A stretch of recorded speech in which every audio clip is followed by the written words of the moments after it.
এই আপনাদের এলাকায় খেয়াল নাই কয়েকজন বদমাইশ মিলে আমার রাসূলুল্লাহর ছবি তৈরি করলো। অন্যায় করেছে না করেনি? অবশ্যই অন্যায় করেছে। তার জন্য শান্তিপূর্ণ ভাবে থানাকে বলা হয়েছে।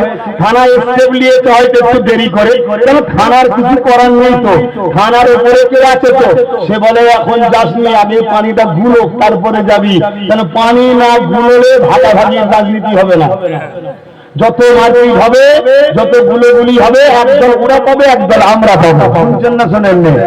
অতএব একটু গুলো, সেই গুলোবার পরে কি হলো, সেখানে কিছু বদমাইশ ছেলেকে ঢুকিয়ে দিল।